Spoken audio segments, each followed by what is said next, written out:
1985, that's 20 years before YouTube, if you wanted to find out about a new game, sometimes all you had to go on was a cardboard box posing tantalizing questions like, do you have what it takes to save the Mushroom Princess? Well, do ya?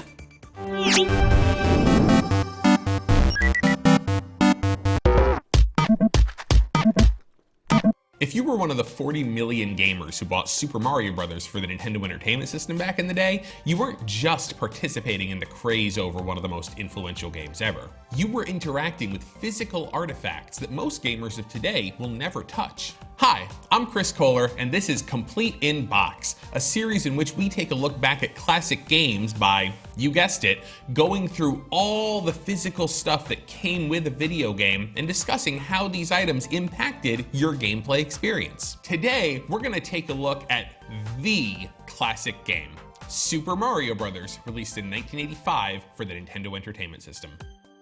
We're going to start with the first thing anybody sees of any video game, which is the box art. Now, here is the familiar box art for the United States version of Super Mario Bros. That was released in '85, but this is not actually what the game looked like in Japan. This is the box for Super Mario Bros. As released in '85 on the Famicom, drawn by Shigeru Miyamoto, who is the designer of Super Mario Bros. As you can see, it's actually got what we would define now as a very Mario-styled cover. Mario in the center, punching the air, holding onto a mushroom. Of course, with Bowser, King of the Koopa over here. And he's holding Princess Peach. Yeah, I said Princess Peach.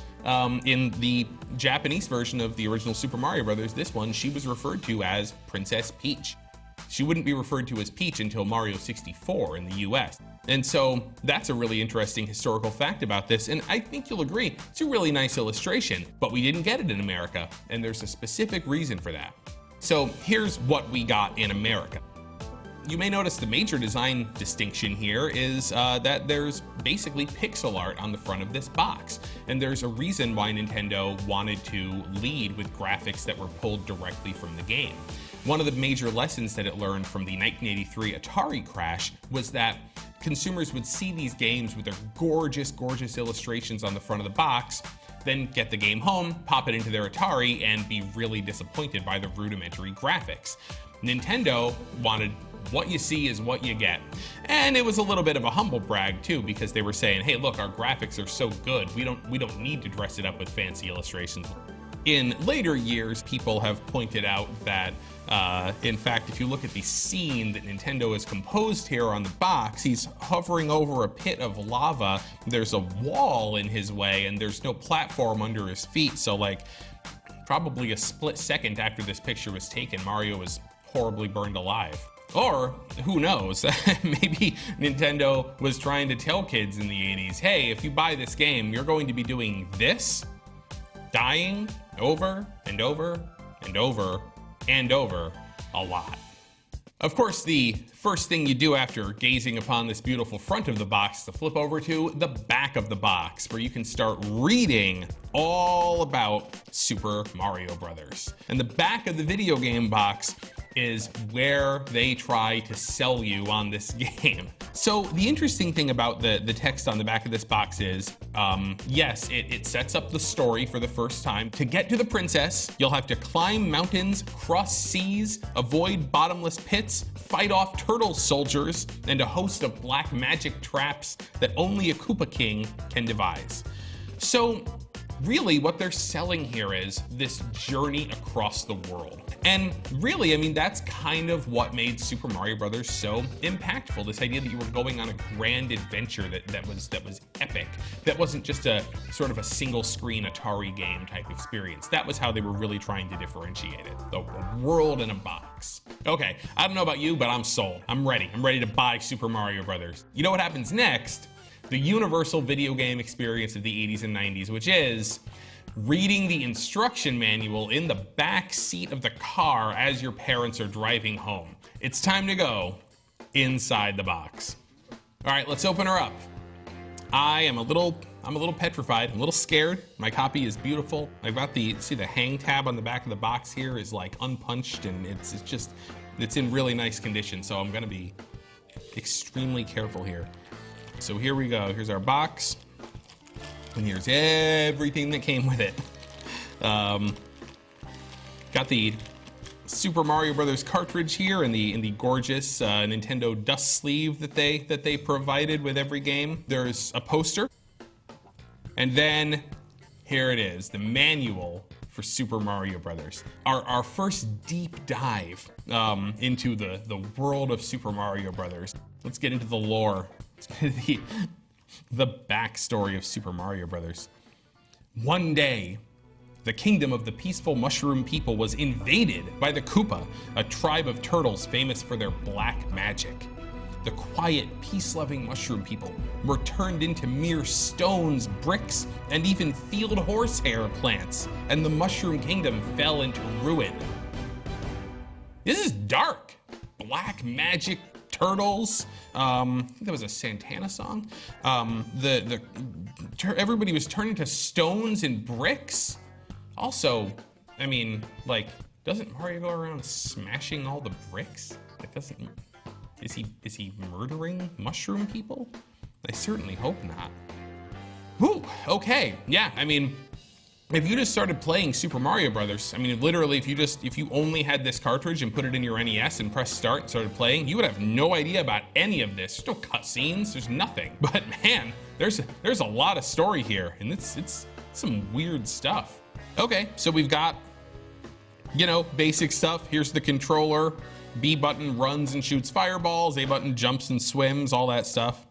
I don't think this instruction book talks about climbing on vines. Oh yeah, no, it totally doesn't. Here, it shows, okay, if you push right on the D-pad, you walk to the right. If you push down, you'll crouch. And then up, it just has question marks.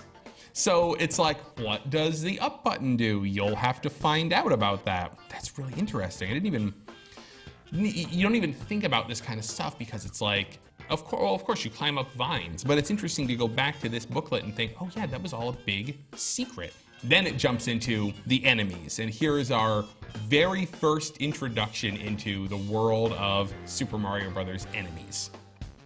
Of course, the names of these characters are different in Japanese. The little Goomba is called Kuribo. The Koopa Troopa is called Noko Noko. And whoever translated this, whoever localized this in the US back in 1985, I don't think they realized that the names that they were picking, the little arbitrary names that they were picking out for these characters, would still be being used way over 30 years later and would just become enshrined into video game history. And then a couple of buddies. We have the mushroom retainers, the people that Mario players are the least happy to see. Because after beating one of the game's castles, you find not the Princess Toadstool. You find the mushroom retainers, known today as Toad, who sit there and say, "Thank you, Mario, but our princess is in another castle." That's great, Toad. Thanks a lot. And the only person that we don't get a look at in this character's listing is Princess Toadstool. Because remember, on the Japanese box, Princess Peach was shown there on the box. Princess Peach these days is one of the most recognizable characters in the Mario universe. But not in 1985 and not in this game, because Princess Toadstool here was just represented in the instruction manual by a question mark. Her appearance, her very appearance, what does she look like? That was a secret. That was saved for people who beat the game. So finally, we come to the end of the instruction book in a section called Super Mario Brothers Secret Tricks. That's right, it's a secret. There's a secret only known to every single person who bought the game. The bulldozer attack is called the bulldozer attack. That's the chain reaction attack where you stomp on a Koopa Troopa, kick the shell, and hit enemies that are in your way.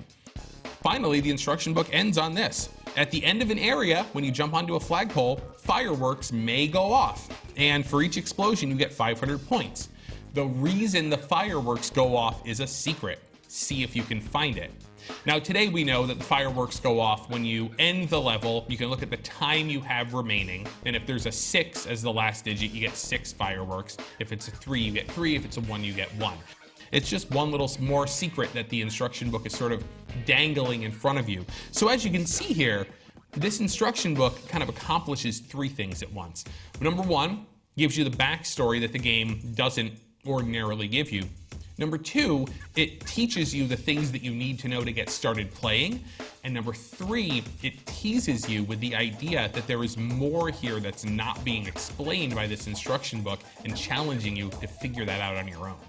So there you have it. That's Super Mario Bros. Complete in box. As this series goes on, we're going to take a look at games from all over the world and show how, in a wide variety of ways, they would use physical objects like this to enhance the gaming experience.